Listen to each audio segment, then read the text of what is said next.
안녕하세요. 김토리쌤과 함께하는 시험 하루 전 최종 정리 1시간 완전 압축 강의 전체 범위 지금 바로 시작하도록 하겠습니다. 지금 이 강의는 시험 하루 전에 우리 학생들이 꼭 이것만이라도 반드시 외워서 갔으면 하는 간절한 마음을 담아 제작해 봤습니다. 김토리쌤, 먼저 생명보험 산업의 현황과 전망 내용 살펴보도록 하겠습니다. 산업의 현황은 생명보험 수입보험료가 세계 9위권입니다. 그래서 시험에는 10위권 이내이다라는 표현으로 쓰기도 하니까 그 부분도 유념해 주실게요. 그리고 보험 밀도와 보험 침투율은 순위를 직접적으로 물어본다기보다 그 단어가 가지는 의미를 물어보는 보기들이 많이 나오거든요. 보험 밀도는 1인이 평균 지출하는 보험료를 의미하는 거고, 보험 침투율은 GDP 대비 보험료 비율을 의미하는 겁니다. 그래서 암기 요령으로 밀도는 1인, 침투율은 GDP 이렇게 암기해 주실게요. 운용자산 비중 보시면은 유가증권, 대출, 현금, 부동산 순서 정도만 알아주시면 됩니다.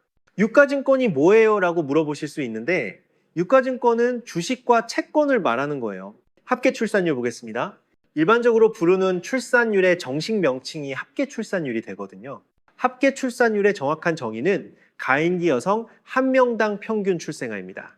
틀린 보기로 합계출산율에 대한 설명을 물어보고 저출산율이라는 선택 보기가 나올 수 있거든요. 이럴 때 헷갈리지 말고 합계출산율을 선택해 주세요. 사회 구분 보시면 지금 노령화로 사회가 큰 문제가 되고 있잖아요.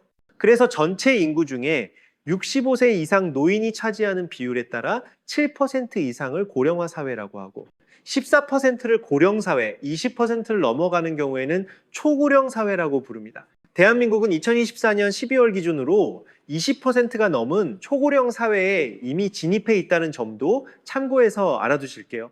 노인사회 보장 내용 보시면은 갈수록 국민연금이 고갈된다. 이런 말 많이 들어보셨죠? 그래서 국민연금의 명목 소득 대체율은 하향 조정되어서 소득 대체율이 40% 수준까지 떨어질 것으로 예상됩니다. 그리고 국민건강보험의 보장률은 65% 수준밖에 미치지 못하고 있다라고 되어 있는데 이런 퍼센트율을 다 외워야 되냐라고 할 수 있는데 그러지 말고 점점 더 복지가 안 좋아지고 있다는 느낌으로 이해해 주시면 됩니다. 주요 사망 원인 보겠습니다. 압도적으로 1위는 악성 신생물, 우리 흔히 암이라고 하잖아요. 폐암, 간암, 대장암 등 악성 신생물이 사망 원인 1위를 차지하고 있고 최근에는 노인성 질환, 즉 알츠하이머성 치매로 인한 사망도 점점 증가하고 있다는 점도 참고해서 봐주실게요. 넘어갈게요. 이번에는 생명보험 계약 관계자 및 고지 의무, 통지 의무를 살펴볼 텐데 토리쌤이 가장 강조하는 페이지이기도 해요. 이 페이지는 10번 강조해도 지나치지 않으니까 반드시 집중해서 학습하세요. 먼저 대표적인 계약 관계자로서 계약자, 피보험자, 수익자, 그리고 지금 여기 표에는 없지만 보험회사가 있습니다. 그럼 계약자부터 하는 일을 살펴보면은 돈을 내는 일을 하거든요. 여기서 내는 돈을 보험료라고 할 거예요. 그리고 계약자는 돈을 내는 사람이기 때문에 자격 조건이 소득입니다. 따라서 계약자의 건강이 중요한 자격이다라고 하면 틀린 보기가 되는 거예요. 계약자는 소득이 그 자격 요건이 됩니다. 그리고 계약자를 변경하는 게 가능하거든요. 다만 회사 입장에서는 그 자격 요건이 있는 사람으로 변경해야 되기 때문에 변경 시 회사에 승낙을 필요로 하고 있다라고 합니다. 그리고 계약자가 다수가 되냐 안 되냐 이렇게 질문하는 문제가 나올 텐데 다수 유무가 가능하답니다. 이런 거 공부할 때 선생님 저는 그런 계약 못 봤는데요 라고 이야기하지 말고 내가 안 해봤다고 안 되는 게 아니고 되는 겁니다. 모르는 걸 배우려고 학습하시는 거니까 다수의 계약자가 된다라고 학습하시는 거예요. 피보험자 보겠습니다. 정식 명칭은 보험 대상자인데 일반적으로 피보험자란 말로 더 많이 쓰기 때문에 시험에서도 피보험자란 단어로 물어봅니다. 하는 일은 보험사고의 대상이 됩니다. 보험사고라고 하는 것은 나쁜 게 아닌 그 보험을 가입해서 보험금이 지급되는 모든 경우를 보험사고라고 하고 그런 사고의 대상이 된 사람을 피보험자라고 합니다. 자격 요건은 이 사람의 건강 상태가 되겠습니다. 이런 피보험자는 생명보험에서는 절대 변경이 불가합니다. 사망해야 돈이 나오는 보험인데 안 죽는다고 비실거리는 옆집 할아버지로 바꾸고 이럴 수는 없잖아요. 그래서 피보험자는 절대 변경이 불가하다. 그리고 피보험자 또한 마찬가지입니다. 우리가 잘 안 해봐서 그렇지 다수의 피보험자가 가능합니다. 단체 보험 생각하시면 되고 또는 태아보험 생각하셔도 다수가 가능하다는 거 알 수 있으실 거예요. 세 번째로 보험 수익자 보겠습니다. 수익자가 하는 일은 보험금을 수령하는 일이고 보험금을 수령할 때는 자격 요건이 사람이면 됩니다. 우리 시험으로는 정확하게 자연인 또는 법인이라고 하거든요. 자연에서 태어난 사람, 생물학적 사람을 자연인이라고 하고 법으로 만든 사람을 법인이라고 하는데 자연인 또는 법인은 가능하고 그들의 별도의 자격, 요건은 필요하지 않습니다. 변경시 조건은 자격 요건이 없다는 건 사람이기만 하면 되기 때문에 보험회사의 승낙은 불필요합니다. 단, 사망보험인 경우에는 피보험자의 동의는 필요합니다. 피보험자 몰래 전혀 엉뚱한 사람을 수익자로 해놓고 범죄에 악용하는 일을 미연에 방지하기 위해서 생긴 제도라고 보시면 됩니다. 정리하면은 회사의 승낙은 불필요하지만 사망보험의 경우는 피보험자의 동의는 필요하다. 수익자는 마찬가지로 다수 유무가 가능합니다. 그래서 다수 유무를 보시면 계약자든 피보험자든 수익자든 전부 다수가 가능한 거기 때문에 이건 한 번에 바로 외우시면 되는 거예요. 그럼 계약 전 알릴 의무, 다른 말로 보험회사에서 고지 의무라고 하기도 하는데요. 이런 계약 전 알릴 의무는 자격이 있는 사람, 즉 회사가 궁금해하는 사람만 알려주면 되거든요. 그래서 계약자와 피보험자만 계약 전 알릴 의무가 있고 자격이 별도로 없는 수익자는 계약 전 알릴 의무가 없습니다. 그 다음에 계약 후에 알리는 걸 우리 통지 의무라고 할 건데 주소가 바뀔 때 알리는 통지 의무는 돈과 관련된 보험료를 내는 계약자와 보험금을 수령하는 수익자만 그 의무가 있고 보험사고가 났기 때문에 돈 주세요라고 하는 통지 의무는 청구에 관련된 통지 의무는 계약자, 피보험자, 수익자 모두에게 있습니다. 지금 이 페이지는 반드시 여러 번 학습하시고 꼭 숙지하시길 부탁드릴게요. 넘어가겠습니다. 이번에는 계약의 무효, 취소, 해지에 대해서 살펴보겠습니다. 먼저 무효와 취소는 회사 측에서 잘못해서 계약자 또는 피보험자가 그 권리를 행사하는 것이고요. 그래서 회사 측의 잘못이 있기 때문에 지급하는 돈이 이미 납입한 보험료의 경우에 따라서는 보험계약 대출 이자까지 더해서 지급하게 됩니다. 그럼 무효와 취소의 차이는 무효는 큰 잘못이라서 언제든지 무효 권리를 행사할 수 있고요. 취소는 그렇게 큰 잘못은 아니라서 3개월 이내에만 그 권리를 행사할 수 있습니다. 무효의 사유를 살펴보면은 사망보험인 경우에 계약자와 피보험자가 다를 때 피보험자의 서면 동의를 받지 않은 경우 그 계약은 언제나 무효가 됩니다. 범죄에 악용될 수 있기 때문에 그렇겠죠. 그리고 15세 미만, 심신상실, 심신박약자를 피보험자로 하는 사망보험은 전부 무효가 됩니다. 단 심신박약자의 경우는 단체보험으로 들어갈 때는 사망이 가능하게 됩니다. 앞에 무효는 전부 상법에서 무효 사유인데 선량한 사회 풍속에 반하는 경우는 민법에서의 무효 사유가 된다는 것도 봐주실게요. 취소 내용 살펴보면은 3대 기본 지키기를 지키지 않은 경우에 취소가 되는데 청약서 사본 전달, 약관 전달 및 설명, 자필 서명 이 세 가지 중에 하나라도 안 한 경우에는 계약을 취소할 수 있게 되겠습니다. 당연히 시험 공부를 위해서 3대 기본 지키기가 뭔지도 아셔야 돼요. 청약서 사본 전달, 약관 전달 및 설명, 자필 서명 꼭 기억하세요. 해지 보겠습니다. 해지는 고객이 원해서 하는 경우도 있지만 해지를 당하는 경우도 있거든요. 이렇게 해지를 하거나 당하게 되면은 해약 환급금을 지급하고 계약은 소멸하게 됩니다. 먼저 계약 전 알릴 의무를 위반한 경우에 해지를 당하는 경우를 살펴볼게요. 즉 가입자가 가입할 때 거짓말을 했다거나 숨기는 경우에는 회사는 그 내용을 알게 되면은 보장을 제한하거나 계약을 해지할 수 있거든요. 단 우리 시험에서는 계약 전 알릴 의무를 위반했더라도 회사가 계약을 해지할 수 없는 경우를 몇 가지 나열해 놓고 있거든요.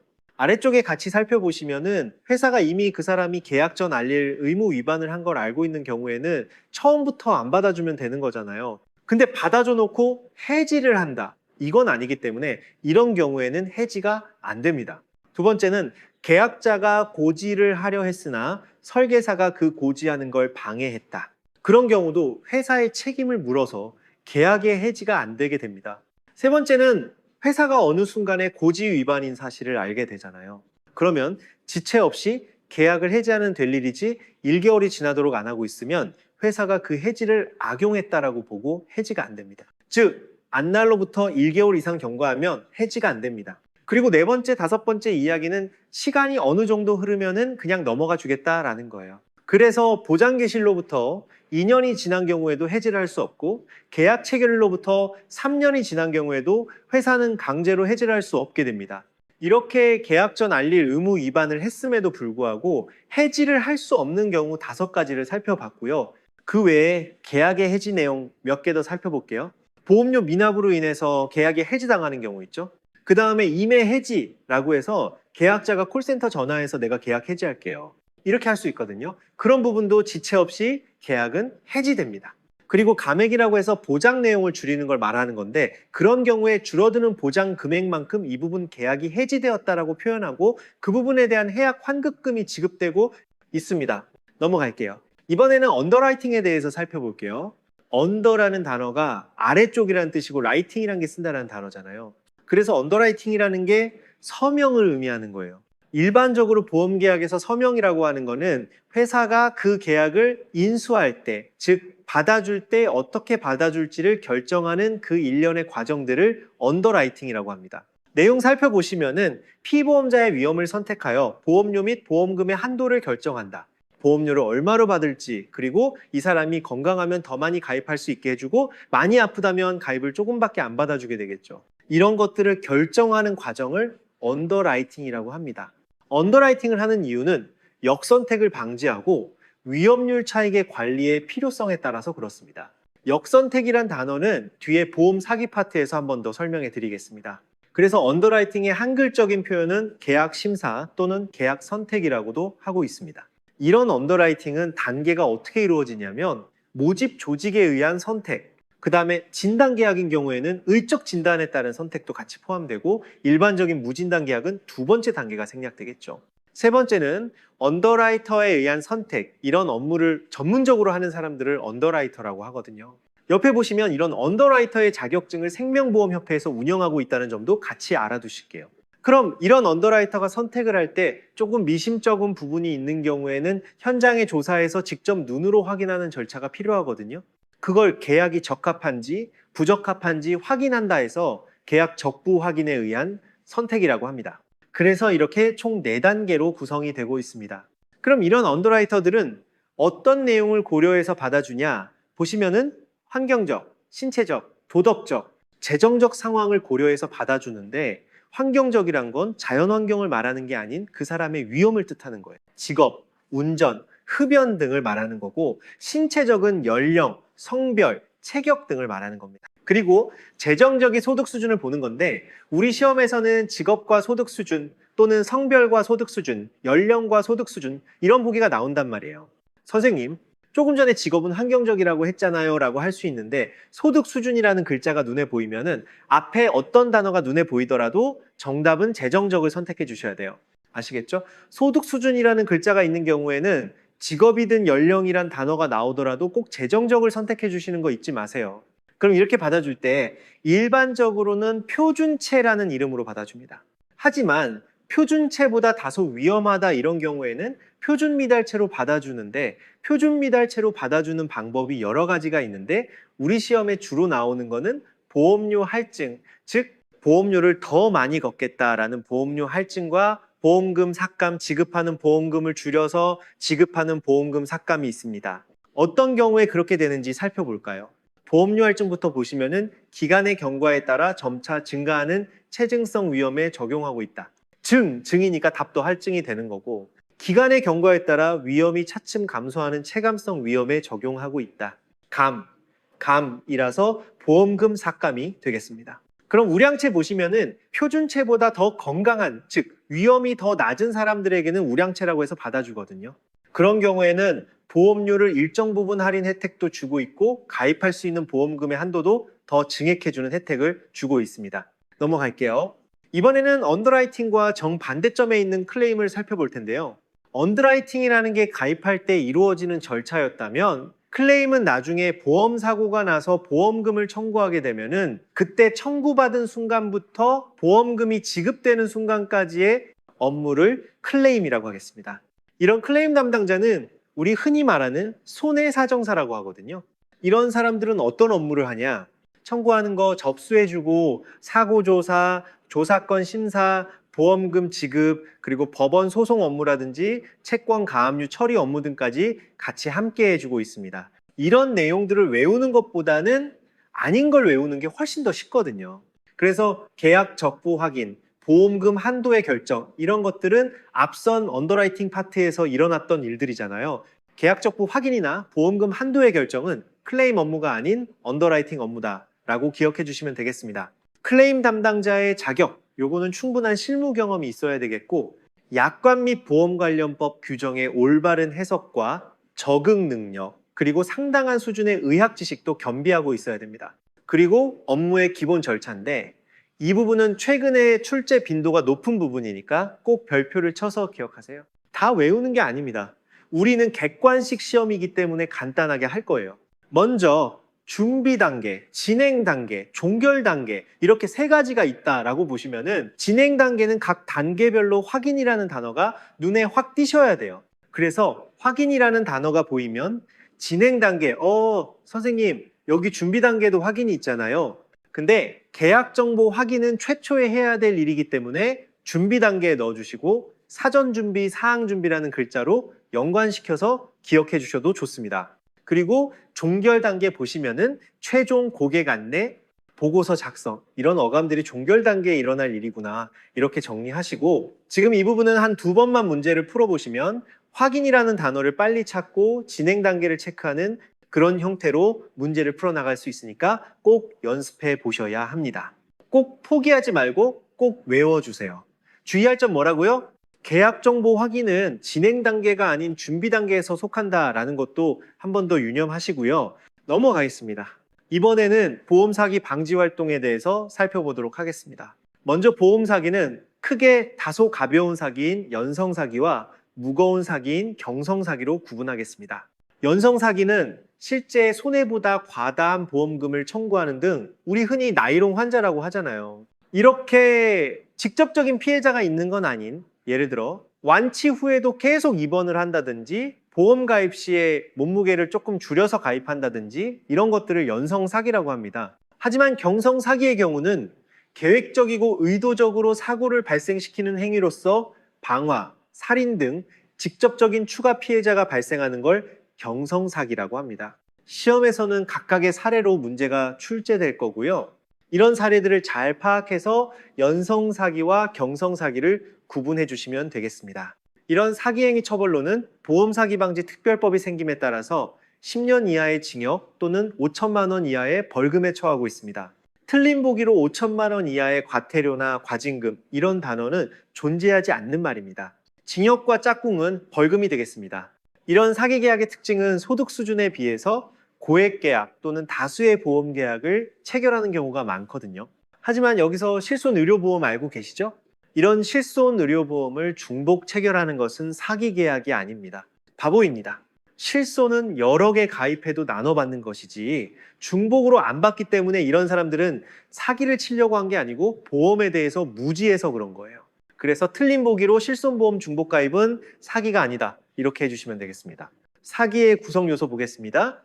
이 부분도 최근에 들어서 많이 나온 이야기로서 객관적 구성 요소와 주관적 구성 요소를 구분하는 문제가 나오는데, 객관적 구성 요소는 문장의 형태로 나오게 됩니다. 고객을 기망하여 차고에 빠뜨리게 한 후 이익을 취한 등 이런 인과관계가 증명되는 경우가 객관적 구성 요소다, 이렇게 표현을 하고, 주관적 구성 요소는 단어로서 물어봅니다. 고의, 불법, 영득 의사, 이렇게 표현하거든요. 그래서 이걸 모두 외우지 말고 시험에서 문장으로 보기가 나오면 객관적 요소, 단어로 나와 있으면 주관적 요소, 이렇게 정리해 주셔도 충분합니다. 정보의 비대칭 보겠습니다. 앞에서 역선택 이야기 잠깐 했었는데, 역선택과 도덕적 해이가 모두 정부의 불균형, 즉 비대칭에 따라서 나오게 되는 건데, 계약을 체결하는 시점에 이미 사고가 나거나 아픈 걸 숨기고 가입했다. 즉 한쪽은 알고 한쪽은 모르는 상태로 체결 전에 이런 일이 있었다. 그런 경우에는 역선택이라고 합니다. 이를 방지하기 위한 조치로는 보험회사는 고지 의무를 좀 더 강화하고 있고 언더라이팅을 철저하게 하고 있다, 이렇게 해주시면 되고요. 도덕적 해이는 계약을 체결하는 시점에는 사고가 발생하지 않았으나 체결한 이후에 이 보험을 활용해서 돈을 더 받아봐야겠다라고 하는 것을 도덕적 해이라고 합니다. 그래서 계약 체결 후에 정부의 불균형이라고, 예를 들면은 화재보험을 가입하고 나 화재보험이 있으니까 이제 화재 예방 의무를 부주의하겠다, 게을리하겠다, 또는 치아보험을 가입하고 이제부터 나는 양치를 절대 하지 않겠다. 이런 것들은 도덕적 해이의 대표적인 예시가 되겠죠.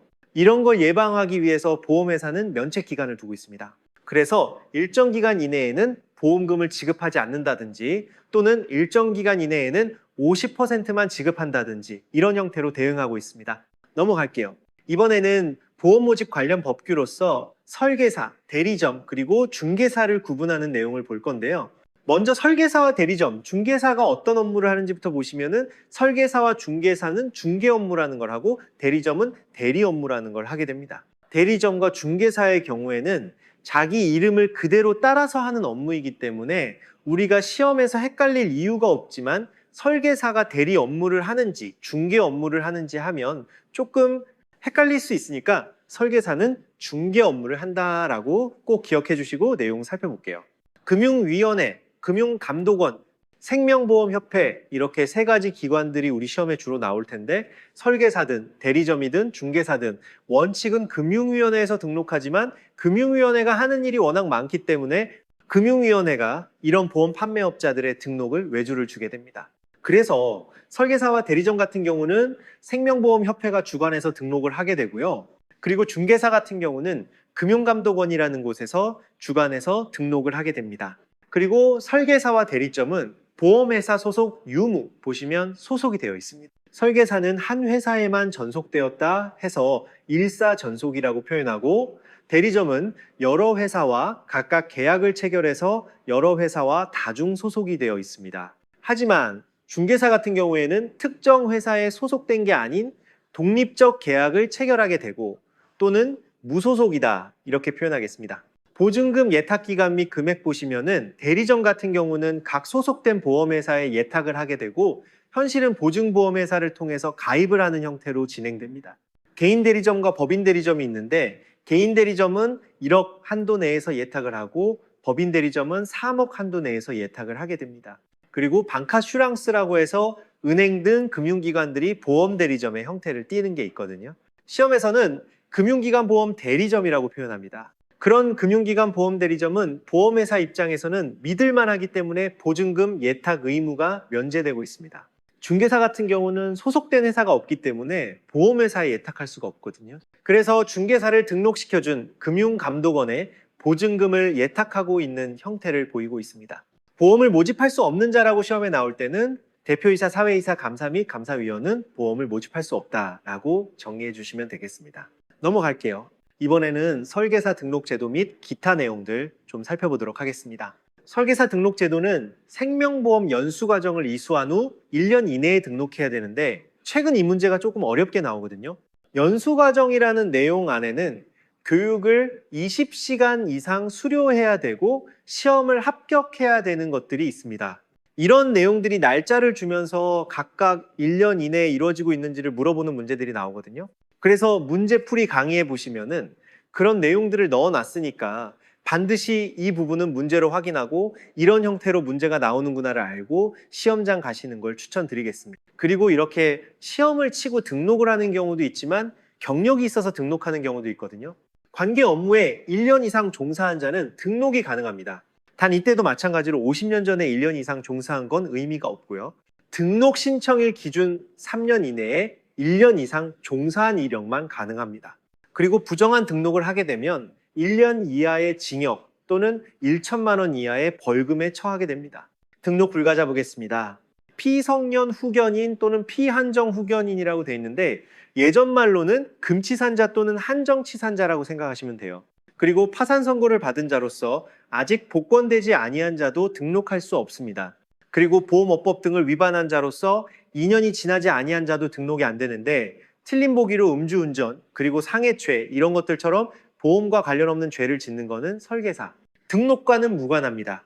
그래서 신용불량자라든지 음주운전 등은 설계사 등록은 가능합니다. 단 여기서 조금 주의할 거는 등록 취소를 2회 이상 처분을 받았거나 보험금 등을 유용한 자는 2년이 아닌 3년 이상 지나야 등록이 가능하다는 점도 같이 외워두실게요. 교차 모집 보겠습니다. 앞서 설계사는 일사전속주의라고 했는데 그 예외 제도가 있거든요.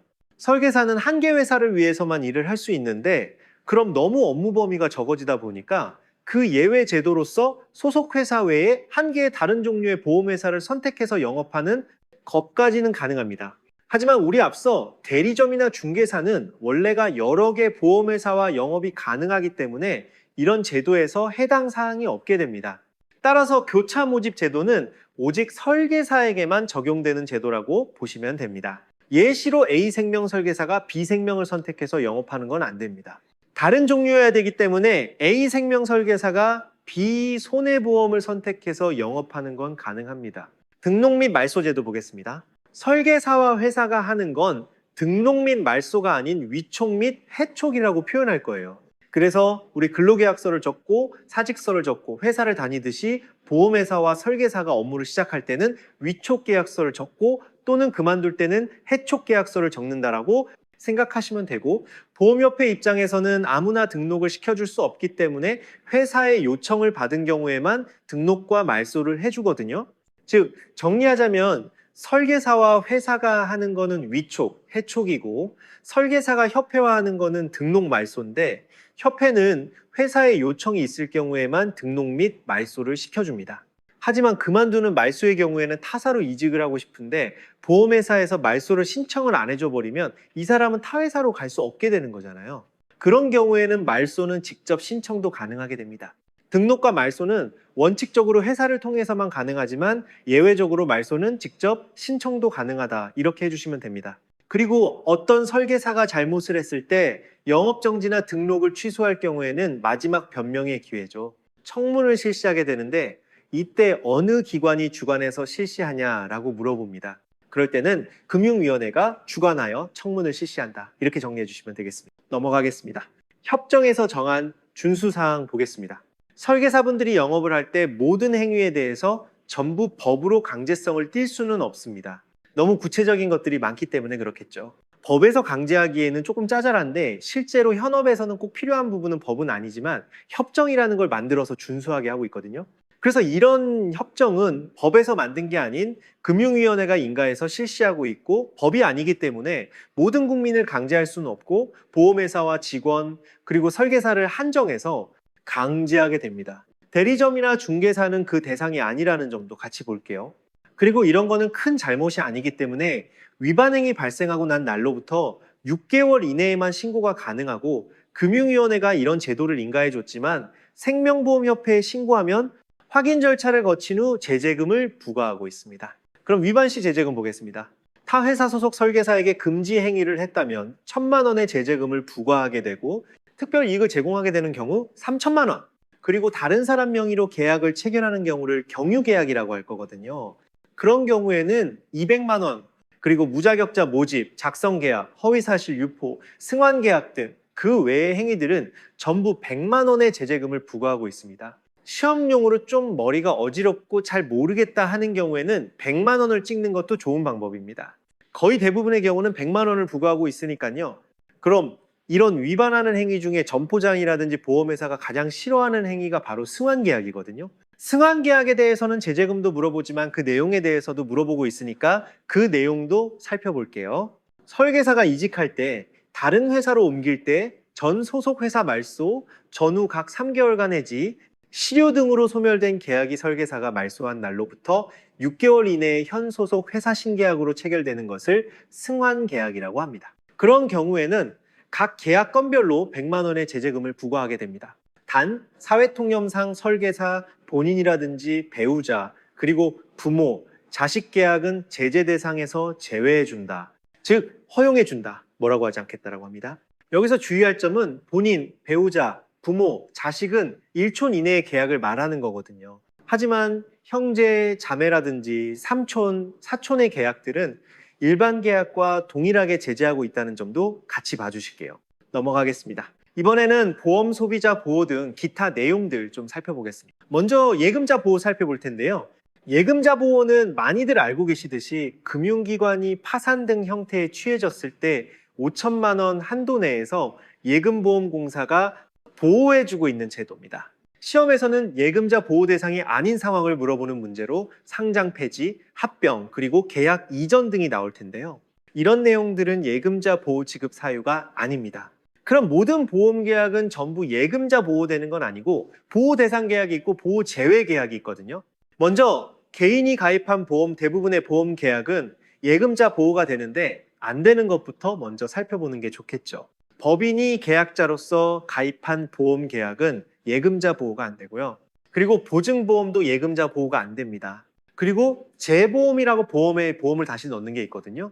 그런 것도 예금자 보호는 되지 않습니다.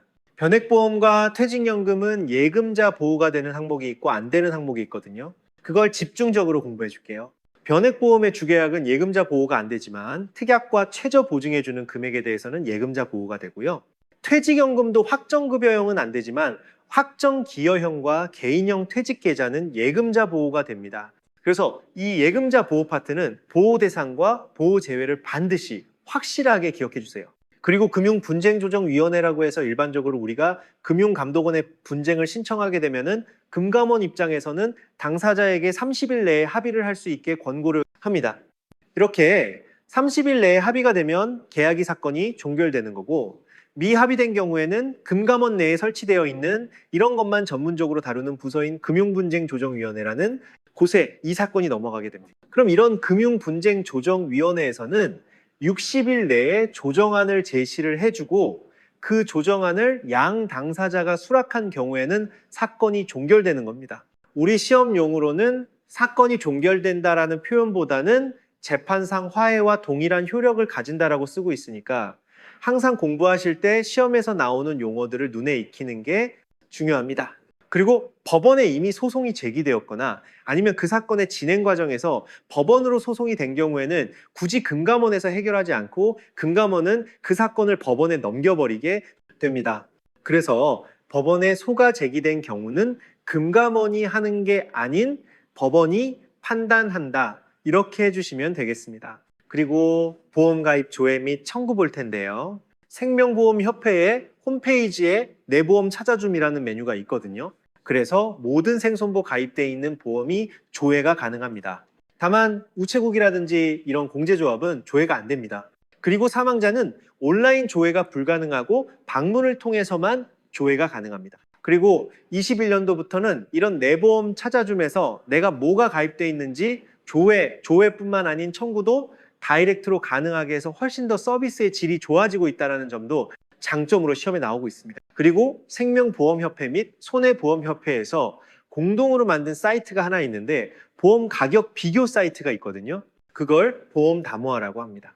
그래서 온라인 보험 슈퍼마켓을 무엇이라고 하냐 할 때 보험 담보화라고 대답해 주시면 됩니다. 대리 청구인 지정 제도가 있는데 계약자, 피보험자, 수익자가 모두 동일한 계약인 경우에 이 사람이 여건이 안 돼서 지금 보험금을 청구할 수 없는 경우가 있잖아요. 예를 들면은 연금 같은 경우는 생존을 증명하는 직접 창구 방문이 연금의 수령 조건인데 지금 몸이 불편한 경우도 있을 수 있잖아요. 그럴 경우에는 수익자를 변경해서 받으면 되지 않겠냐라고 하는데 수익자를 변경하면은 돈의 주인이 이제 그 수익자가 돼버리는 거잖아요. 되게 예민한 문제이기 때문에 자기가 수익자로 그대로 있고 청구인만 대신 지정해 놓을 수가 있거든요.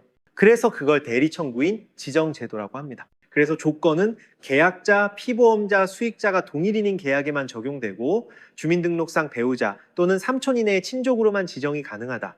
대리 청구인 지정 제도도 최근 들어 출제 비중이 높아지고 있는 문제니까 꼭 기억해 두세요. 넘어갈게요. 세금 파트의 내용 살펴보겠습니다. 우리 시험에는 소득세를 주로 물어보는데 대한민국의 개인소득세는 열거주의를 채택하고 있습니다. 열거주의가 뭐냐면 몇 가지를 나열해 놓고 그 나열한 것에 해당되는 경우만 세금을 내세요가 열거주의거든요. 그래서 고작 8가지밖에 없어요. 이자부터 쭉 해서 양도까지 8가지니까 우리가 충분히 학습 가능한 수준입니다. 그리고 종합과세라고 많이 들어보셨죠? 1년간 발생하는 이 8가지 소득을 전부 합쳐서 6%에서 45%의 세율을 결정하게 되고 누진세의 형태로 적용됩니다. 누진세가 뭐냐 하면 일정 금액을 넘었다고 전액이 몇 퍼센트가 되는 게 아닌 각 단계별로 각각의 퍼센트를 각각 더해서 세금을 내는 걸 누진세라고 하거든요. 그래서 지금 제목에서 이미 많은 걸 알려주고 있죠.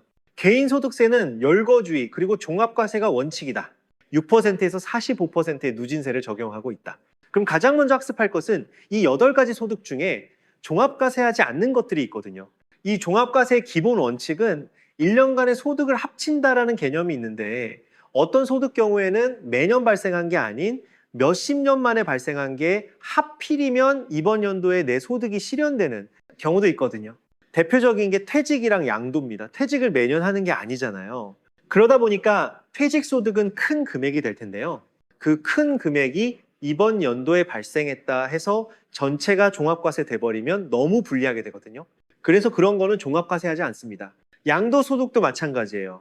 양도소득이라는 게 어떤 물건을 취득해서 처분하는 경우에 그 차액이 발생하는 경우를 말하는데 일반적인 공산품 같은 경우는 취득 후에 처분할 때 그 차액이 발생 안 하고 오히려 감가 처리가 되는 경우가 많은데 부동산 같은 경우에는 공산품과 달리 부동산 재원이 한정돼 있다 보니까 그 차액이 늘어나는 경우가 있거든요. 즉 양도소득이 발생하는 경우가 있기 때문에 이런 부동산을 처분할 때 발생한 양도소득에 대해서도 장기간에 걸쳐서 발생한 소득으로 보고 종합과세가 아닌 분류과세를 적용해 주게 됩니다. 설명이 길었지만 정리하자면 다음 중 종합과세하지 않는 소득을 고르시오 라고 하면 퇴직소득과 양도소득을 분류과세한다라고 선택해 주시면 되겠습니다. 그럼 남아있는 6가지 이자부터 기타까지에 있는 소득에 대해서 조금 더 살펴보겠습니다. 이자와 배당소득은 합쳐서 금융소득이라고 부르게 될 거고 이런 금융소득은 유형별 포괄주의를 채택하고 있다라고 표현합니다. 선생님, 조금 전에 열거주의라고 했잖아요. 유형별 포괄주의는 무엇인가요? 라고 하면은 구체적으로 열거하지 않더라도 성격이 유사한 것이라면 이자와 배당, 즉 금융소득으로 보겠다가 유형별 포괄주의입니다. 옆에 부연 설명을 적어놨는데 반드시 이름이 이자와 배당이 아니더라도 예를 들면 저축성 보험의 보험 차익도 이자의 성격으로 보겠다라고 해서 이런 것도 이자 소득세를 과세하겠다. 그리고 채권 할인액이라고 있어요. 이것도 이자와 비슷한 형태로 봐서 이자 소득세를 과세하겠다. 이런 것들이 유형별 포괄주의입니다. 그리고 배당도 살펴보시면 주식 배당, 현금 배당 이렇게 꼭 배당이라는 이야기가 아니더라도 펀드를 집합투자기구라고 하거든요. 이런 집합투자기구로부터의 이익도 배당과 유사한 성격으로 봐서 배당 소득을 과세하겠다. 이런 걸 유형별 포괄주의라고 합니다. 이런 금융소득은 원칙은 종합과세가 원칙이지만 2천만 원 이하 시에는 분리과세를 채택해 준다고 합니다. 2천만 원 이하 시에는 분리과세 세율을 14%를 적용해 주고 있습니다. 2천만 원이 초과하는 경우에는 전액을 종합과세하는 건 아니고 2천만 원까지는 14%를 적용해 주고 초과하는 금액에 한하여는 원칙인 종합과세를 적용하고 있습니다. 사업소득 파트에서는 시험에서 물어볼 만한 내용은 보험설계사 소득은 무슨 소득인가요? 로 물어보면 사업소득으로 분류한다라고 대답해 주시면 됩니다. 연금소득 같은 경우에 분리과세 기준 금액이 1,500만 원을 기준으로 합니다. 그래서 1,500만 원 이하인 경우에는 분리과세 세율이 나이에 따라서 달라지겠지만 3%에서 5%의 세율을 적용하게 되고 연금외로 수령하게 되면 기타 소득세를 적용해서 15%를 적용하고 있습니다.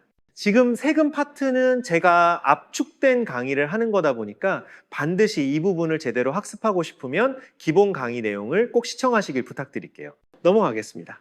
보험설계사의 세제 내용 보겠습니다. 앞서 살펴본 바와 같이 보험설계사는 소득 구분을 근로소득이 아닌 사업소득으로 분류하고 있습니다. 당연히 기타 소득도 아니겠죠. 그리고 소득세 신고는 원칙적으로 5월 달에 종합소득 신고를 하고 있습니다. 그리고 간편장부 대상자는 예외라고 했는데 간편장부 대상자는 뭐냐 하면은 해당 과세기관에 신규로 사업을 개시한 보험설계사 그리고 직전 과세기간의 수익 금액이 7,500만 원 미만인 설계사는 아직 종합소득 신고를 하기에는 덜 무르익었다라고 봐서 연말정산으로 납세 의무가 종결되게 됩니다. 연말정산이라는 걸 잘 이해하시는 분은 아시겠지만 월급을 받을 때 이미 일정 부분을 세금을 미리 떼놓는 거예요. 그리고 연말에 정산해서 더 받을 게 있으면 돌려받는 거고 더 내야 될 게 있으면 더 내는 거를 우리 연말정산이라고 하거든요. 납세 의무 살펴보시면 이런 간편장부 대상자들은 보험회사가 수당을 지급할 때 매월 3%를 미리 떼서 다음 달 10일까지 세무서에 대신 신고 납부를 해주고 있습니다. 이런 걸 원천징수라고 합니다. 그럼 설계사 입장에서는 이미 일정 부분의 세금을 내고 있는 거죠. 그걸 기납부세액이라고 표현합니다. 세액공제 파트 보시면은 보장성 보험공제가 있고 연금 계좌공제가 있거든요. 이 보장성 보험세액 공제는 근로소득자만 해주기 때문에 설계사는 보장성 보험에 대한 세액 공제가 불가능하고 연금계좌는 종합사업소득자 모두 공제를 해주기 때문에 설계사도 공제가 가능하다라고 학습해 주시면 됩니다. 그리고 설계사 사업소득 금액을 이야기할 때 전체 금액이 다 세금을 내는 건 아니고 사업소득률을 곱해서 세금을 계산하게 되거든요. 틀린 보기로 경비공제를 한다 또는 기타 소득률을 한다 이러면 다 틀린 보기가 되겠습니다. 넘어갈게요. 김토리쌤, 이번에는 생명보험 관련 법규 살펴보겠습니다. 먼저 생명보험 관련 법규는 설명을 주고 그에 따른 설명이 무슨 법과 관련되는지 물어보는 문제가 대부분의 유형이거든요. 그래서 핵심 키워드와 법을 연관지어서 기억하는 형태로 공부할게요. 먼저 생명보험 계약 관계를 규율한다거나 표준 약관 작성 시 어떤 법을 토대로 작성한다. 그리고 계약자의 권리를 무슨 법보다 확대 적용한다. 이런 식으로 문제가 나올 거거든요. 그럴 때 답은 상법이 되겠습니다. 좀 더 주의하시면 틀린 보기로 표준 약관이 아닌 개별 약관이라든지 권리를 축소한다라는 보기는 틀린 보기가 되겠습니다. 보험업법 내용 살펴볼까요? 보험업의 허가 및 감독을 규율하는 법은 무슨 법입니까? 라고 할 때는 보험업법을 골라주시면 되겠습니다. 그리고 변액보험의 운영을 규율한다거나 변액보험은 보험업법과 자본시장과 금융투자에 관한 법을 동시에 적용받는다. 시험에서 변액보험이라는 글자가 보이면은 자본시장과 금융투자에 관한 법을 선택해 주시면 되고 주의사항으로는 보험업법과 동시에 적용을 받고 있기 때문에 자본시장법만 적용받는다라는 보기는 틀린 보기가 되겠습니다. 그리고 일반적으로 보험이라는 것은 분쟁이 발생한 경우에는 계약관계 중에는 상법에서 정한 대로 처리를 하게 되어 있거든요. 하지만 세부적인 사항이 워낙 많다 보니까 상법에서 정하지 않은 사항을 규정해야 될 경우도 생깁니다. 이럴 때는 무슨 법을 따르냐라고 할 때 민법을 적용한다라고 해주시면 되겠습니다. 그리고 아래쪽에 있는 내용은 보험업법 제2조의 내용인데 거의 대부분의 법의 제2조는 그 법에서 사용하는 용어들에 대한 정의를 담고 있거든요. 그래서 보험업법 제2조에서 보험 상품에 대한 정의를 뭐라고 하는지 볼게요. 위험 보장을 목적으로 우연한 사건의 발생에 관하여 금전 및 그 밖의 급여를 지급할 것을 약정하고 대가를 수수하는 계약이다라고 합니다. 그래서 지금 제가 위험 보장, 우연한 사건, 그리고 금전 및 그 밖의 급여를 색칠해 놨잖아요. 이 단어들이 의미는 통하지만 다른 단어로 바뀌어 나올 경우에 법에서 정한 용어를 그대로 선택하라는 용도의 문제이기 때문에 이때는 의미에 통하고 말고의 문제가 아닌 정확한 단어를 골라주실 줄 아셔야 돼요. 위험보장, 우연한 사건, 그리고 금전 및 그 밖의 급여, 수수 이런 단어들을 골라줄게요. 그리고 생명보험 상품의 정의를 말할 때는 내용이 다 똑같고 우연한 사건 자리에 생존 또는 사망 이렇게 들어가면 됩니다. 대통령령을 시행령이라고 하는데 보험업법 시행령에서는 생명보험 상품을 생명보험 계약, 연금보험 계약, 그리고 퇴직보험 계약을 포함한 것으로 열거하고 있다. 이렇게 정리해 주시면 되겠습니다. 넘어갈게요. 이번엔 생명보험의 법적 특징을 살펴보겠습니다. 이 키워드들과 단어들이 제목들이 내 눈에 익숙해질 때까지 학습해 주시는 거예요. 먼저 유상계약성부터 보면은 보험료 또는 보험금이라는 대가성 재산을 지급하는 계약이라고 해서 유상계약성이 되겠습니다. 틀린 보기로는 무상계약성이고 키워드는 당연히 대가성 재산이 되겠죠. 두 번째, 쌍무계약성은 보험료의 납입 의무 그리고 보험금 등의 지급 의무 등 쌍방의 의무가 수반된다 해서 쌍무계약성이 됩니다. 그리고 불교식 계약성은 불자를 사용하거든요. 그래서 특별한 형식이나 절차를 요구하지 않는다가 맞는 말이고 최근에는 시험에서는 불요식 계약성에도 불구하고 요식화되어 가고 있는 경향을 띠고 있다라는 보기까지는 맞는 거예요. 하지만 요식 계약성이다라고 하면 틀린 보기가 됩니다. 낙성 계약성 보겠습니다. 낙은 승낙의 낙이고 성은 성립의 성이거든요. 그래서 승낙을 해줘야 계약이 성립한다 해서 낙성 계약입니다. 당사자의 의사 합치만 있으면 계약이 성립합니다. 계약자의 청약과 회사의 승낙이 있으면 계약이 성립한다. 그리고 앞선 기본 강의에서 보험료의 납입은 성립의 요건이 아닌 계약 효력 발생의 요건이기 때문에 보험료의 납입이 성립의 요건이다라는 보기는 틀린 보기입니다. 부합계약성 볼게요. 부합이라는 단어는 어떤 목적에 딱 맞아 떨어진다라고 할 때 부합이라는 단어를 쓰거든요. 보험계약은 정형화된 약관을 따르게 되고 고객은 그 약관을 전체로서 동의하거나 또는 거절하는 것만 가능하지 계약 자별 맞춤 약관을 새로 작성하는 것은 불가능합니다. 그리고 약관의 내용에 다툼이 발생할 경우에는 작성자 불이익의 원칙을 적용한다. 이게 무슨 말이냐면 약관의 내용이 애매할 경우에는 이 약관을 만든 작성자, 즉 회사가 불이익을 받는 게 원칙이다. 계약자가 불이익을 받을 이유가 없잖아요. 그래서 작성자 불이익의 원칙 또는 약관이라는 글자가 눈에 보이면 부합계약성을 선택해 주시면 되겠습니다. 그리고 사행계약성 보면은 보험금 지급 책임이 장래 우연한 사고의 발생에 달려 있습니다. 그래서 보험산업이라는 게 사행성이 존재한다라고 하는 보기가 맞는 보기예요. 도박성이 없다라고 하면 틀린 보기입니다. 아시겠죠? 이런 사행성이 존재함으로 인해서 선의성이 요구되거든요. 그걸 선의 계약성이라고 하고 이런 선의성이 요구되는데 그 선의성을 요구하는 대표적인 방법이 뭐가 있냐면 계약 전 알릴 의무가 있습니다. 그래서 이런 계약 전 알릴 의무를 눈에 보이시면 선의 계약성을 선택해 주시면 되겠습니다. 넘어갈게요. 생명보험 상품의 구성 볼게요. 상품을 개발할 때는 판매 시에 기초 서류를 판매 전에 금융위원회에 신고하고 판매를 해야 되거든요. 금융위원회에 신고할 때 기초 서류가 무엇인가를 물어보는 문제 나오는데 아래쪽에 보시면은 기초 서류가 사업 방법서, 보험 약관, 그리고 보험료 및 책임준비금, 산출 방법서 등이 있는데 이걸 다 외우려고 하지 말고 끝 단어들이 보시면 방법서나 약관으로 끝나고 있단 말이에요. 그래서 시험장에 가서 끝 단어가 방법서나 약관인 것들은 기초 서류구나 라고 풀어주시면 되겠습니다. 단독 판매 여부 보겠습니다. 주계약과 특약이 있을 때 주계약은 특약 없이도 독립적으로 판매가 가능합니다. 단 특약은 주계약 없이 특약만 팔 수는 없습니다. 우리 금요일 저녁에 고깃집에 갔을 때 피크 시간에 고기를 먹고 냉면을 먹는 건 가능하죠. 단 고기를 안 먹고 냉면만 먹는다면 당장 쫓겨납니다. 그래서 주계약은 독립적으로 판매가 가능하지만 주계약 없이 특약만의 판매는 불가능하다. 정리해 줄게요. 그럼 이런 특약들에 대해서 우리 시험에서는 여러 가지로 분류를 해봅니다. 기능에 따라서도 분류해보고 선택 여부에 따라서도 분류해보고 그리고 확장성에 따라서도 분류해보는데 기능에 따른 분류는 조금 이야기할 게 많으니까 선택 여부와 확장성에 따른 분류만 먼저 정리를 하고 넘어갈게요. 선택 여부에 따라서 의무 부과 특약과 선택 특약으로 구분이 가능하고 확장성에 따라서는 독립 특약과 종속 특약으로 구분이 가능합니다. 기능에 따른 특약의 분류 보시면은 보장을 추가 확대하기 위한 특약, 우리가 일반적으로 아는 특약이 다 여기 들어갑니다. 그리고 가입자의 편의를 위한 제도성 특약, 이거는 말은 특약이지만 기본적으로 그 상품에 있는 기능이라고 생각하시면 되겠습니다. 그래서 가장 큰 차이점은 제도성 특약은 보험료에 추가 부담이 없습니다. 원래 그 상품에 들어있는 기능이기 때문에 그렇겠죠. 그럼 이런 제도성 특약이 어떤 것들이 있냐면 우량채 할인 특약, 선지급 서비스 특약, 그리고 연금 전환 특약, 장애인 전용 보험 전환 특약 등이 있거든요. 이런 특약들은 외우셔야 문제를 풀 수 있습니다. 객관식 시험이니까 앞 글자만 따서 우, 선, 연, 장 이렇게 암기해 주시기 부탁드리겠습니다. 넘어갈게요. 이번에는 주요 상품 살펴볼 텐데요.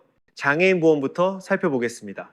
장애인 보험의 기준 및 절차 보시면은 일반 보험과 가입 시 동일한 심사 과정을 거친다라는 말이 있는데요. 장애인들도 당연히 일반 보험에 가입이 가능합니다. 그럴 때 장애인이라는 이유만으로 별도의 추가적인 차별을 둬서는 안 된다라는 소리입니다. 그래서 동일한 심사 과정을 거친다라는 내용 보시고 정당한 이유 없이 거절하는 경우에는 3년 이하의 징역 또는 3천만 원 이하의 벌금에 처하고 있습니다. 생명보험협회에서는 장애인 차별방지 신고센터를 운영하고 있다는 점도 함께 봐주실게요. 그리고 이런 장애인들을 위해서 장애인 전용보험도 마련되어 있거든요. 현재 거의 대부분의 장애인 전용보험이 다 개발되어 있지만 그럼에도 불구하고 장애인 실손의료보험은 아직 개발되어 있지 않다는 점도 체크해 두실게요. 그럼 장애인 전용 보장성 보험과 장애인 전용 저축성 보험이 있는데 당연히 장애인에게 더 절실한 장애인 전용 보장성 보험이 저축성보다 먼저 판매가 되기 시작했고요. 일반 보장성 보험보다 장애인 전용 보장성 보험이 보험료가 더 저렴합니다. 장애인이 더 기본적으로 위험할 텐데 왜 저렴하냐 이렇게 질문할 수 있는데 우리 시험에서 장애인 보험이 더 저렴한 이유는 위험률 우대 적용이 아닌 사업비가 우대 적용되기 때문이다 라고 대답해 주시면 되거든요. 무슨 말이냐면 정부와 지자체가 일정 부분의 자금을 지원해서 운영하는 보험이다 보니까 사업비가 보험회사 입장에서는 덜 들어간 겁니다. 그래서 더 보험료가 저렴하다. 다시 한번 말씀드릴게요. 장애인 전용 보장성 보험이 더 저렴한 이유는 위험률 우대 적용이 아닌 사업비 우대 적용 때문에 그렇다라고 해주셔야 됩니다. 장애인 전용 저축성 보험은 일반 저축성 보험보다 연금액을 더 많이 줍니다. 이 또한 사업비 우대 적용 정책 때문에 그렇습니다. 아래쪽에 세제 혜택 보시면은 앞선 세제 파트에서 봤듯이 일반 보장성 보험은 12%를 세액 공제해 주지만 장애인 전용 보장성 보험은 15%를 공제해 줍니다. 관련법을 물어보는 경우 장애인 복지법에 따라 공제해 줍니다라고 하면 틀립니다. 소득세법에서 그렇게 정하고 있는 겁니다. 장애인 관련 문제라고 하더라도 세금 이야기는 전부 세법을 따르고 있다는 걸 인지하셔야 돼요. 그리고 장애인을 수익자로 하는 보험은 연간 4천만 원까지 증여세를 비과세해주고 있습니다. 이때도 마찬가지로 장애인 복지법이 아닌 상속 및 증여세에 관한 법을 따르고 있습니다. 그리고 예전에는 장애인 전용 보험 전환 특약이라는 게 없었거든요. 그러다 보니까 기존의 보험에서 별도의 장애인 전용 보장보험을 들었어야 되지만 지금은 기존의 보험에서 전환이 가능해지게 됐습니다. 그래서 장애인 전용 보험 특약, 전환 특약을 통하여 일반 보장성 보험도 장애인 전용 보험의 세제 혜택이 가능하다가 되겠습니다. 넘어가겠습니다. 이번에는 연금보험과 연금저축을 함께 비교해 가면서 보겠습니다. 먼저 연금보험은 세액공제 혜택은 없지만 나중에 10년 이상 유지하면 보험 차익에 대한 이자 소득에 대하여 비과세 혜택을 주는 게 연금보험이고 아래쪽에 있는 연금저축은 매년 세액공제 혜택을 주고 나중에 연금소득세를 과세하는 걸 연금저축이라고 합니다. 두 개 상품은 다른 상품입니다. 그래서 먼저 연금보험부터 보시면은 연금 개시 전을 위험보장기간이라고 해서 1보험기간이라고 표현하고 연금 지급기간을 2보험기간이라고 표현해서 구분하고 있습니다. 그래서 연금 개시 전인일 보험기간에 사망하게 되면 너무 억울하잖아요. 이때는 계약자 적립액 또는 사망보험금 중 큰 금액을 지급하는데 연금 상품 같은 경우는 가입할 때 사망보험금을 계약자가 정하는 게 아니고 회사가 서비스 금액으로 일정 금액을 책정해 놓는단 말이에요. 근데 그 금액 자체가 되게 적어요. 그래서 일반적으로 몇 년이 지나고 난 후에 사망하게 되면 계약자 적립액이 대부분 더 큰 구조를 띠게 됩니다. 그래서 두 개 중에 큰 금액을 지급하는데 대부분 계약자 적립액을 지급받는다라고 생각해 주시면 돼요. 제2 보험기간의 연금 지급 방법은 연금 개시할 때 선택할 수 있는데 종신연금형, 확정연금형, 그리고 상속연금형 등이 있습니다. 생존기간 동안 평생토록 지급하는 걸 종신연금형, 그리고 일정 기간을 확정하여 지급하는 걸 확정연금형, 그리고 생존기간에는 적립금, 즉 쌓여있는 돈의 이자만 지급하고 사망 시 그 적립금을 유가족에게 주는 걸 상속연금형이라고 표현합니다. 상속연금형 같은 경우는 시험에서는 생존기간에 적립금의 이자만 지급한다 하고 보기가 끝나버리거든요. 그럼 이 글자만 보고 상속연금형이라는 게 떠올리는 게 쉽지가 않을 수 있습니다. 그래서 지금 확실하게 기억할게요. 생존기간에 적립금의 이자만 지급하는 건 상속연금형입니다. 그리고 종신연금형의 경우 개시 후에는 계약을 해지할 수 없습니다.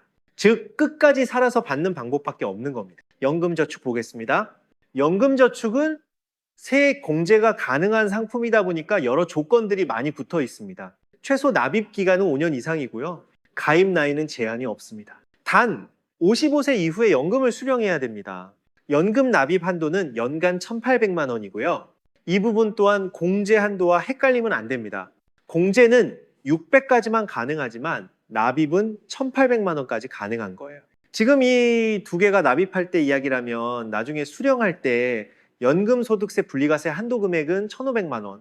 이런 숫자들이 처음에 보면은 언제 써먹는지 모를 수 있으니까 지금 확실하게 기억해 두세요. 연금저축의 공제 한도는 600, 납입 한도는 1,800, 그리고 분리과세 기준 금액은 1,500 지금 정리하시면 됩니다.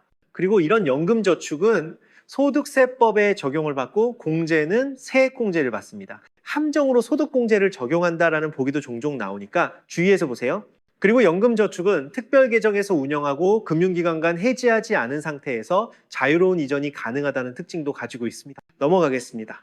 이번엔 퇴직연금 보겠습니다. 지금 현행 퇴직연금은 전부 사내에 적립이 아닌 외부 금융기관에 적립해서 연금 혹은 일시금의 형태로 근로자가 원하는 형태로 지급을 해주고 있습니다. 도입 초기에는 5인 이상 사업장에만 적용되는 것이 현재는 전 사업장으로 확대 적용되고 있다는 것도 봐주실게요. 틀린 보기로 연금으로만 지급 가능하다라는 보기는 틀린 보기입니다. 퇴직연금의 종류 살펴보겠습니다. 확정급여형, 확정기여형, 개인형 퇴직연금, 기업형 IRP 등이 있습니다. 급여형은 아시는 것처럼 월급 곱하기 근속연수로 받는 겁니다. 앞서 말했지만 외부 금융기관에 퇴직금이 쌓이고 있잖아요. 이런 외부 금융기관의 수익률과 무관하게 근로자는 그냥 월급 곱하기 근속연수로만 받으면 되는 거거든요. 그거를 퇴직급여가 사전에 확정돼 있다라고 표현할 거고, 사용자라는 단어가 나올 텐데 사장님을 사용자라고 표현할 겁니다. 외부 금융기관의 수익률에 따라서 사장님이 메꿔야 될 돈이 바뀌는 걸 확정급여형입니다. 근로자들은 외부 금융기관의 수익에 무관하게 다 받아올 수가 있는 겁니다. 그걸 확정급여형이라고 하는 거고, 확정기여형은 정반대의 성격을 띠는 겁니다. 외부 금융기관의 실적에 따라서 변동되는 퇴직금을 근로자가 받아가는 거고, 사장님은 매월 퇴직금을 외부 금융기관 쌓아주는 것만으로 그 의무가 끝나게 되는 겁니다. 성격이 정반대인 점 지금 이해하세요? 당연히 앞서 살펴본 확정급여형은 외부 금융기관을 선정하는 걸 사장님이 하실 거고, 확정기여형은 외부 금융기관의 선정을 근로자 개개인이 하게 되는 겁니다. 우리가 지금 퇴직연금을 공부하는 이유는 이 확정기여형을 우리 설계사분들이 권유하고 판매해야 되기 때문에 공부하는 거지, 확정급여형을 판매하지는 않습니다. 개인형 퇴직연금 보겠습니다. 개인형 퇴직계좌는 2017년 이후에는 누구나 가입이 가능한 걸로 변경되어 있습니다. 그래서 시험에서 군인이라든지 공무원, 1년 미만 단기 근로자들도 원한다면 개인형 퇴직연금에 가입이 가능하다가 정답이 되겠습니다. 그리고 기업형 IRP라고 해가지고 위에 급여형과 기여형을 제대로 이해하신 분은 느낌이 오시겠지만, 급여형 같은 경우는 사장님에게 조금 불리한 제도고, 기여형은 근로자에게 다소 불리한 계약이 형태가 되거든요. 전체 사업장에 퇴직연금 제도를 적용하다 보니까 소규모 사업장은 급여형으로 강제하게 되면 사장님은 부담스러운 측면이 있어서 기업형 IRP라고 해가지고 상시 근로자 10인 미만 사업장은 확정 기여형의 형태를 따르는 기업형 IRP 형태를 적용받고 있다가 맞는 말이에요. 그래서 10인 미만 사업장이 나오면 기업형 IRP라는 보기를 선택해 주시면 되겠습니다. 그리고 옆에 있는 내용은 뭐냐 하면은 퇴직금은 일시금으로 받아도 되고 연금으로 받아도 된다고 그랬잖아요. 하지만 정부 입장에서는 연금으로 받는 걸 더 원하고 있단 말이에요. 퇴직소득세 자체가 워낙 저율과세이긴 하지만 연금으로 수령하게 되면 그 저율과세에 더 할인 혜택을 주겠다라는 거예요. 10년 이하는 그 퇴직소득세의 70%만 과세하고 10년 초과하게 되면 60%만 과세하게 됩니다. 정부는 퇴직금을 이왕이면 일시금보다는 연금으로 받는 걸 유도하는 형태다, 이렇게 이해해 주시면 되겠습니다. 이런 퇴직연금을 판매 가능한 기관은 보험회사, 은행, 금융투자회사, 근로복지공단이 있고, 판매 불가기관으로 저축은행이랑 우체국이 있겠습니다.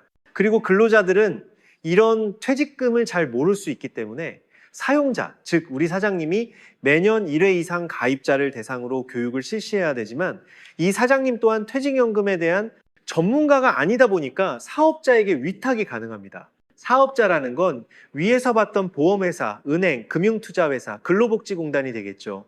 그럼 이런 사업자 위탁이 가능하다는 말은 우리가 판매를 할 수 있다는 말인데, 이럴 때는 별도의 퇴직연금 모집인 판매 자격을 취득하셔야 판매가 가능하게 됩니다.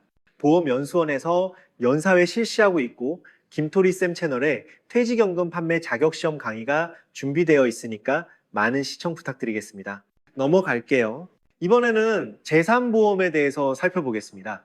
재산보험의 법률상 지위는 보험업법에서 정의하고 있는데, 조금 더 구체적으로 상법에서는 상해와 질병에 대해서는 정의하지만 간병에 대해서는 정의하지 않습니다.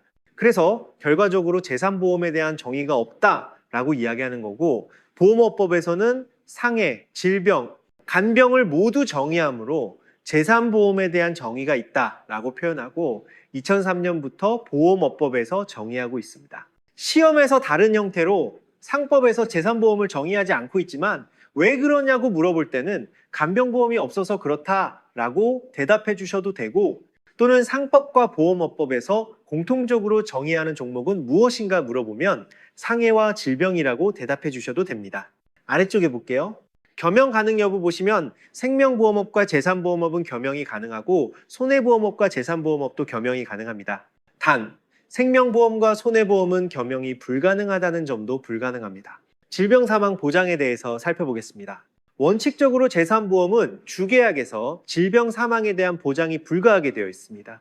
하지만 특약으로는 질병사망에 대한 보장이 가능하거든요. 생명보험회사에서 판매하는 재산보험에 질병사망 특약을 가입할 경우에는 보장기간과 보장금액이 제한 없이 가입이 가능하지만 손해보험회사에서 판매하는 재산보험의 질병, 사망특약을 가입할 경우는 보장기간은 80세 한도, 가입금액은 2억 한도로 제한을 하고 있습니다. 이러한 제한사항은 보험업법 시행령에서 제한하고 있다는 점도 함께 물어볼 수 있으니 기억해 두겠습니다. 재산보험은 기본적으로 주계약에서 사망이 보장되지 않기 때문에 가입 이후에 사망하게 되면 사망보험금이 지급되지 않고 계약자 적립액이 지급되고 계약이 소멸되게 됩니다. 그리고 피보험이익이라는 내용이 나올 텐데요. 앞서서 피보험자라고 해서 보험사고의 대상이 되는 사람에 대해서 피보험자라고 학습하셨잖아요. 그럼 피보험이익은 뭐냐면 보험사고의 대상이 되는 물건을 피보험이익이라고 합니다. 이런 피보험이익의 특징으로는 금전으로 산정이 가능해야 되고 사고 전에 그 가치가 확정되어 있어야 되고 사고가 난 경우 그 피보험이익을 최고 한도로 보상해야 됩니다. 즉, 그 피보험이익을 넘어서는 보상은 있을 수 없다는 소리입니다. 그렇기에 이런 피보험이익은 생명보험이랑 사람을 대상으로 하는 재산보험에는 있을 수 없고 물건을 대상으로 하는 손해보험의 필수적인 요건이 되겠습니다. 피보험이익 같은 개념은 많이 헷갈릴 수 있으니까 여러 번 꼭 봐주세요. 넘어가겠습니다. 그럼 재산보험의 세 가지 종목이죠. 상해, 질병, 간병을 조금 더 구체적으로 살펴보도록 하겠습니다. 먼저 상해보험부터 보시면은 상해보험은 다치는 걸 말하는 건데 이런 상해보험은 발생 여부, 발생 시기, 발생 원인, 피해 정도가 모두 불확정적입니다. 시험에서 이들 중 하나가 확정적이라고 나오는 보기는 틀린 보기이고 모두 불확정적인 게 맞습니다. 그리고 상해보험은 사람의 생존과 사망만 다루는 생명보험에 비해서는 다툼의 여지가 큽니다. 생명보험은 사람의 생존과 사망만 확인하면 되지만 상해보험은 우연성, 급격성, 외래성을 전부 충족해야만 보상이 되거든요. 하나씩 살펴보면 우연성은 의사에 기인하지 않았다는 단어를 쓸 것이고 급격성은 피할 수 없을 정도로 급박한 상태를 말하는 거. 그리고 외래성은 외부적 요인에 기인하는 것을 말하는데 시험에서 이 세 가지 요건 중 하나 이상을 충족하면 된다. 이런 보기는 틀린 거고 세 가지 요건을 동시에 충족하여야 한다가 맞는 보기가 되겠습니다. 보상 및 범위 보면은 원인과 결과가 있을 때 원인을 봅니다. 원인이 상해라면 결과가 질병이라도 보상이 됩니다. 반대로 원인이 질병이라서 그 결과가 상해로 이어지는 거에 대해서는 보상이 안 됩니다. 생명보험에서는 상해보다 더 보장 범위가 넓은 재해로 보장해주기 때문에 1급 감염병도 보장이 됩니다. 상해보험의 가입 조건 보겠습니다. 보험기간은 1년 이상이고 가입 대상은 위험직을 제외하고 고연령자도 가능합니다. 시험에서는 나이를 크게 보지 않는다는 의미로 65세부터 75세도 가능하다라고 표현할 겁니다. 그리고 직종별 위험 등급 체계를 적용하고 있다. 5등급 3단계로 나누어서 적용하고 있습니다.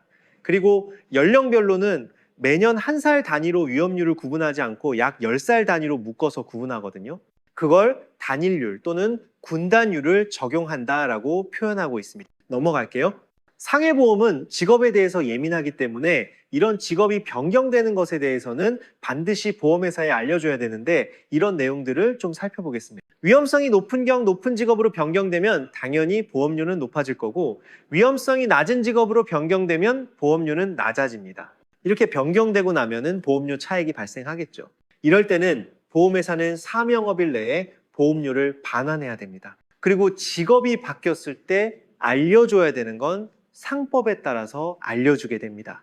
계약자 또는 피보험자는 직업이 변경되었을 때 사고 발생 위험이 현저하게 증가한 경우 지체 없이 회사에 통보해야 되고 만약 2가지 이상 직업 또는 직무에 종사한 경우에는 둘 중에 위험한 직업의 경우를 통보하게 됩니다. 두 직업의 평균 또는 위험이 낮은 직업을 통보하는 게 아닙니다. 그리고 이렇게 통보할 때는 설계사에게 통보한 것으로는 효력이 없고 회사에 통보해야 합니다. 불이행 시에는 회사는 그 사실을 안 날로부터 1개월 이내에 계약을 해지할 수 있고 1개월이 지난 경우에는 회사도 해지할 수 없습니다. 그래서 틀린 보기로 언제든지 해지할 수 있다는 틀린 보기가 되겠습니다. 그럼 만약에 아직 통지하지 않은 상태에서 사고가 발생한 경우에는 어떻게 처리하는지 보겠습니다. 통지하지 않은 상태에서 변경된 직업과 관계없이 발생한 사고에 대해서는 전액 보상이 가능하다. 일부만 보상이 가능하다는 보기는 틀렸습니다. 넘어갈게요. 이번에는 대표적인 질병보험인 암보험에 대해서 살펴보도록 하겠습니다. 흔히 3대 주요암 또는 고해감, 소해감 이런 말 많이 들어보셨잖아요. 이런 기준은 제도적으로 정한 게 아닌 회사의 임의적 기준이 되겠습니다. 시험에서 이런 걸 제도적으로 정했다라고 하면 틀린 보기가 되겠습니다. 연기암의 종류가 여러 개 있는데 그중에 대표적인 제자리암이라고 있거든요. 제자리암 경우에는 다른 말로 병원에서는 상피내암이라고 하기도 합니다. 제자리암의 경우에는 암 관련 보험금의 통상 10%에서 20%만 지급하고 있습니다. 암 직접 치료 입원 보험금이라는 내용 한번 살펴보겠습니다.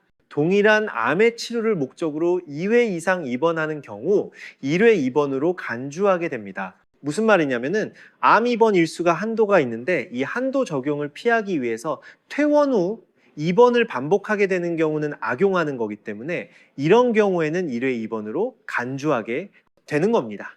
또 다른 경우로 입원 치료 중에 보험 기간이 만료되는 경우도 발생할 수 있거든요. 이런 경우에는 너무 억울하기 때문에 입원일로부터 해당 최고 한도일까지는 계속 보장을 해주는 제도도 있습니다. 그리고 암 직접 치료 입원 보험금이기 때문에 식이요법, 명상치료, 후유증, 합병증, 면역력 강화 치료 등은 보장에서 제외가 되고 있습니다. 제3보험은 주계약의 질병 사망이 포함이 안 되기 때문에 암 사망으로 인한 보장은 주계약이 아닌 특약으로 보장이 가능합니다. 그리고 가입 조건을 보시면 질병보험인 암보험은 10년 이상이고 가입 나이도 15세 이상부터 가입이 가능합니다. 면책기간 살펴볼까요?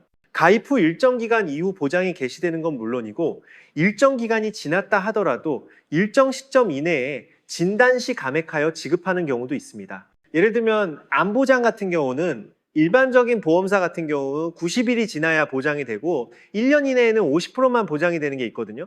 그런 것들이 여기에 해당된다고 보겠죠.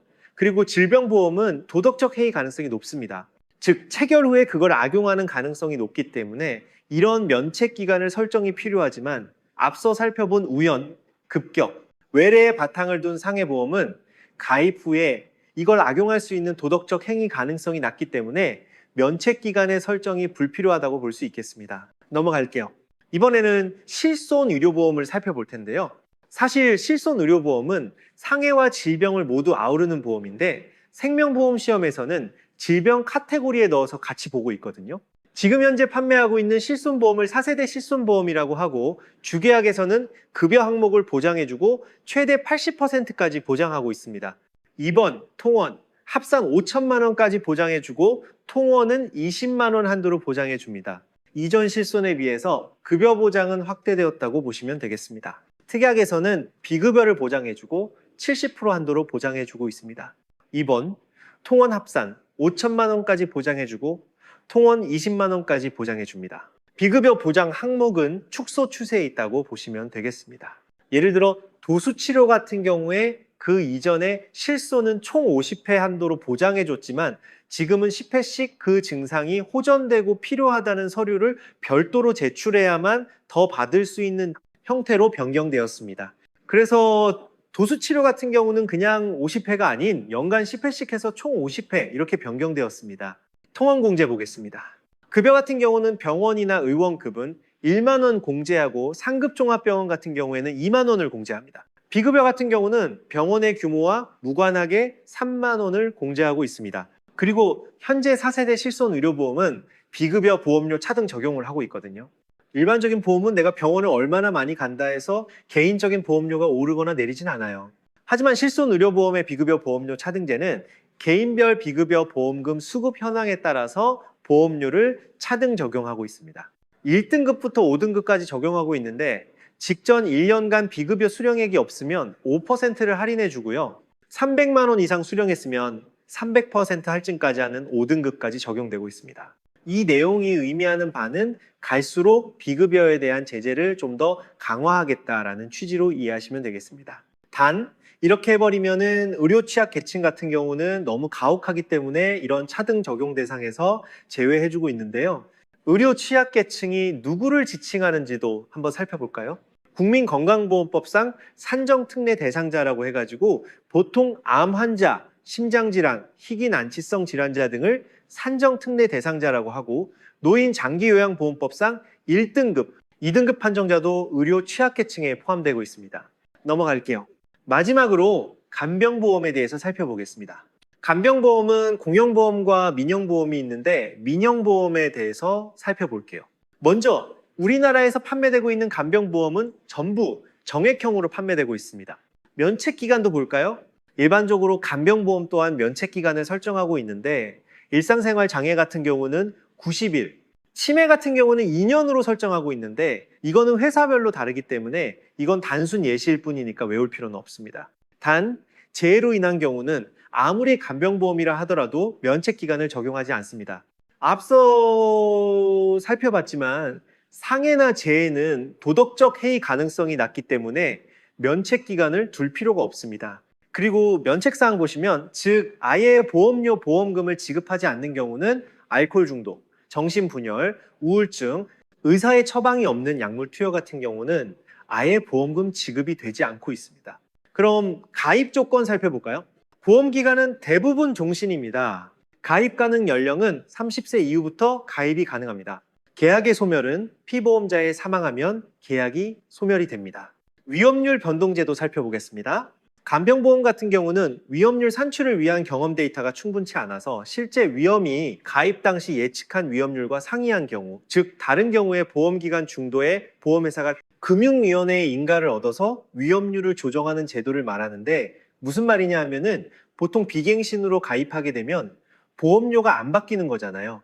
하지만 간병보험 같은 경우는 판매한 지가 얼마 안 됐기 때문에 예측이 힘들어서 비갱신이라 하더라도 특수한 사항, 즉 현실과 너무 차이가 많이 나게 된다면은 보험회사가 금융위원회한테 인가를 얻어서 약간의 조정을 거치겠다라는 제도입니다.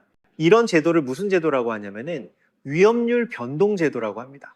금융위원회의 인가라는 거를 기억해 두시면 되겠습니다. 이렇게 해서 짧은 시간 동안 전체 범위를 함께 살펴봤고요.